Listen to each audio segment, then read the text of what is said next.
की, आचार्य समस्त आचार्य और ऋषि मुनियों की, आचार्य बलदेव जी महाराज की, गौ माता की। आदरणीय धर्म प्रेमी बंधुओं, गौ प्रेमी बंधुओं, नौजवान साथियों, प्यारे बच्चों और इस कार्यक्रम में विशेष तौर पर इस कार्यक्रम की अध्यक्षता कर रहे हमारे सीनियर, हमारे मित्र, हमारे लाडले गुरुकुल कालवा के वर्तमान अध्यक्ष श्रीमान आचार्य राजेंद्र जी महाराज, गोरक्षा दल हरियाणा का प्रतिनिधित्व इस कार्यक्रम में कर रहे हमारे आचार्य योगेंद्र जी महाराज, और मेरे साथ इस कार्यक्रम में विशेष तौर पर पहुंचे महान संत महापुरुषों, जिनमें योगी श्री शिवानंद जी महाराज खानपुर कला, मुनीश जी महाराज खानपुर कला, भौचाल महाराज सिसाना कला, गोरक्षा दल बाबा लद्दाना कैथल, योगी गंगाईनाथ जी महाराज कंडेला,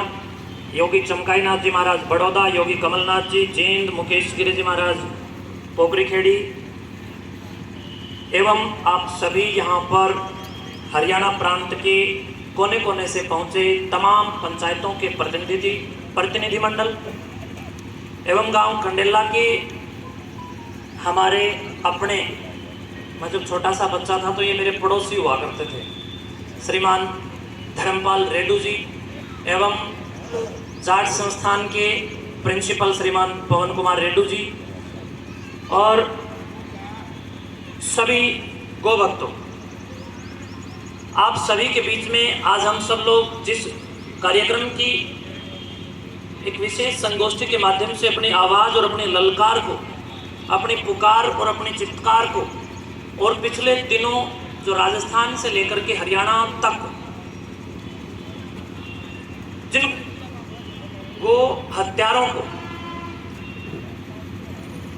कुछ लोगों के द्वारा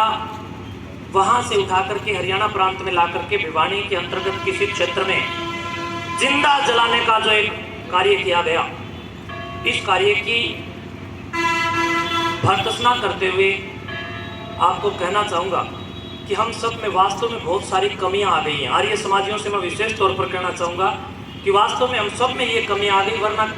किसी मुसलमान को छेड़ के देखे ना कोई, कमी हम सब में है। हम सब जो ऋषिदेव दयानंद और गोरक्षनाथ के जो सिपाही हैं, हम लोग अपना गुरु गोरक्षनाथ जी महाराज के ऊपर तनिक भी उन्होंने एक मात्र भी कटाक्ष करने का कोई कार्य नहीं किया। लेखराम जी के द्वारा लिखित स्वामी दयानंद जीवन परिचय में उन्होंने कहा कि मैं इन योगियों की शरण में जाकर के निहाल हो गया। ऐसा योगी जो कि गुरु गोरक्षनाथ को भी साथ लेकर के चल रहे हैं, जो कि संतों की परंपरा में ऋषिकेश से चलता है, हरिद्वार से चलता है, बद्रीनाथ, यमुनोत्री, गंगोत्री की यात्रा करता है, पुष्कर के ब्रह्म मंदिर में बैठ करके वहां वेद भाष्य करता है, वो योगी हमें इस बात का यह संदेश बखूबी दे रहा है कि हम सबको समाज के सर्वांगीण विकास और समाज की सर्वांगीण सुरक्षा के लिए एकजुटता के साथ ही आगे बढ़ना होगा। अन्यथा इस प्रकार की सभाएं आप 1000 कर लेना, कुछ भी फर्क नहीं पड़ने वाला है। आप सब लोग ये छोड़िए, ये नाथ है, ये गिरी है, ये पूरी है, इस प्रकार की भावनाओं और संकुचित मानसिकताओं का त्याग करना होगा, तब जाकर के हम विजयते तरामे के उद्घोष और करणवंतो विश्वमार्यम के उद्घोष को स्थापित करने में सफल होंगे। प्रिय बंधुओं, हम लोग समय रहते अगर ऋषिदेव दयानंद जी का साथ दे दिया होता तो आज ये नौबत भी नहीं आई होती। अगर ऋषिदेव दयानंद जी नहीं होते या गुरु गोरक्षनाथ ना होते, आदि शंकराचार्य ना होते, तो आज हम लोग किसी न किसी मुसलमान या अंग्रेज की बाथरूम में बुर्श मार रहे होते। उन महापुरुषों का बड़ा धन्यवाद है कि उनकी वजह से आज हम सब लोग यहाँ पर स्वतंत्र रूप से बैठ करके एक संगोष्ठी कार्यक्रम आयोजित और प्रायोजित कर रहे हैं। हम सबको उनके स्वप्नों को आगे बढ़ाने के लिए अब एकजुटता का संदेश देना ही नहीं, बल्कि एकजुटता के इस विशेष कार्य पर स्वयं को भी उद्घोषित करना है। इसके साथ साथ आप भारत के अतीत को देखेंगे तो भारत अखंड भारत कहलाता था, और अखंड भारत के जितने टुकड़े हुए, पाकिस्तान भी अखंड भारत का टुकड़ा था, म्यांमार भी अखंड भारत का टुकड़ा था, बांग्लादेश भी इस भारत का टुकड़ा था, नेपाल, भूटान और अड़ोसी पड़ोसी जितने भी देश इस अखंड भारत से टूट करके आज विभिन्न देशों के नाम से सुशोभित होकर के बैठे हैं। बंधुओं, इस बात को आप लोग जरा गौर से देखें कि जो भी टुकड़ा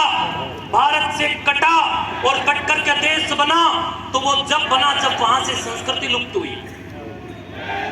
आज उत्तर प्रदेश में भी संस्कृति लुप्त हो रही थी, लेकिन मां भारती के आशीर्वाद से योगी आदित्यनाथ वहां पर प्रकट हुए, तो वो उत्तर प्रदेश पाकिस्तान, मिनी पाकिस्तान बनने से बचा। आपको बता देना चाहता हूं, भारत देश के जो भी टुकड़े हमसे अलग हुए वो वही टुकड़े थे जिन भागों को हम लोग अपना समझते थे और ध्यान नहीं दिया, और धीरे धीरे वहां से संस्कृति लुप्त हो गई। लुप्त होने के बाद उन लोगों ने एक अलग देश की मांग कर ली। अब जिस प्रकार पंजाब में एक अलग देश बनाने की जिन लोगों की एक कोशिशें थी, पंजाब को भी एक अलग देश घोषित करने की कोशिश थी। बंधुओं, वो दिन दूर नहीं, अगर हम लोग वास्तव में चुप्पी साध करके प्रबुद्ध वर्ग की चुप समाज और राष्ट्र का कहीं ना कहीं मैं समझता हूं कि बेड़ा गर्क होता है, पतन होता है। इसलिए हम सबको अब अपनी चेतनाओं के चैतन्य के साथ सामाजिक, आध्यात्मिक, आत्मिक उन्नति के साथ साथ